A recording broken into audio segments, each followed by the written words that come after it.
What's up, y'all? Stobo here with Horror Time 6 short stories for October. Today I will be reading my story, Zombie Kid. And I think I want to start a ritual. I did one in celebration of the second video, so I think I'm going to continue that, of doing these by candlelight. So, let's get them lit.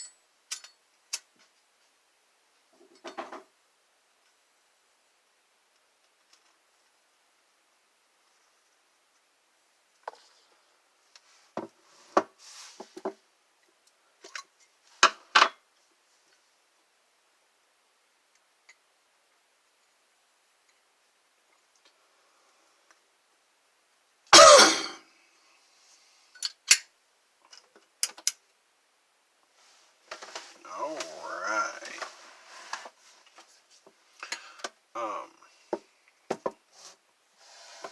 So, now that the mood is set, let's get started. This is the short story, Zombie Kid. I worked a case a few years ago. It was the most gruesome case I had ever worked. The case was actually the first murder case I ever worked. The case was of a 12-year-old killer. It started when we had got a call saying that a dead child was found in the park. He appeared to have been sexually assaulted and his intestines were spilling out. I had never seen anything like it in my life. How could someone do that to a kid? We found DNA in the boy's mouth. It was the killer's semen. It was the semen of a 12-year-old Jason Gibbons. We knew he frequented a local arcade. We think that's where he got his victim, 8-year-old Howard Piles. We sent a unit to the arcade to try and spot Jason. We also stationed a 24-hour surveillance patrol car outside his home. He was never seen at the arcade again and never came home. After 4 months of searching, we finally arrested young Jason trying to board a bus in Dublin, Ohio, 50 miles away from home. When he was brought in, he was very scared, but told us everything we needed for a confession. He was at the arcade playing his favorite zombie shooter game. Jason was convinced that zombies could be real. He saw a kid who had on a zombie t-shirt and invited him to play. After talking to him for a few hours, he convinced Howard that he could turn him into a zombie.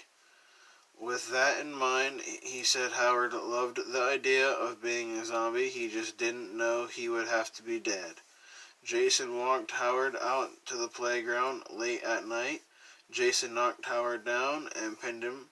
Howard started to scream, so Jason took his shorts off and shoved his penis in his mouth to shut him up. He said it felt good in his mouth, so he kept it there, and something came out of his penis. He said Howard still wouldn't stop trying to scream and get up, so Jason took his knife out and shoved it into his chest of young Howard. Jason did that 37 times before he started to slice down Howard's belly. Once his belly was open, Jason started to see what looked like the inside and started to pull things out. Before Howard turned, he said. Jason said after 1 hour Howard didn't turn and he got scared, so he ran. After Jason signed his confession, he was given a prison sentence. He became the first kid to ever be put on death row as a kid.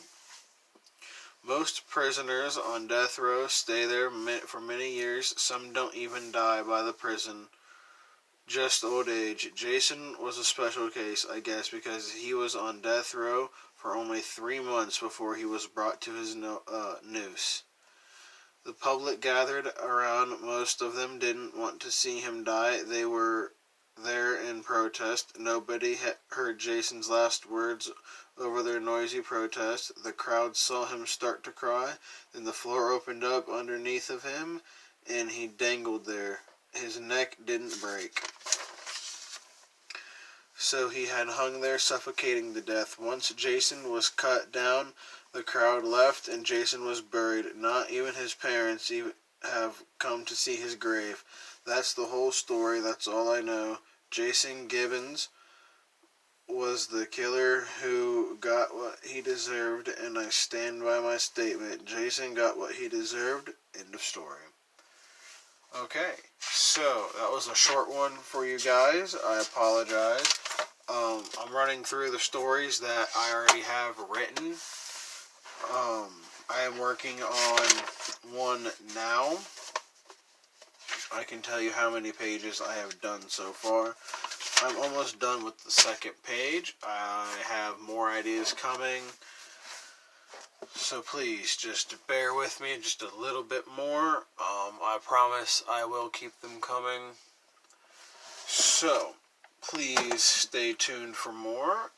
And, like always, this has been Stobo's Stories and Reviews.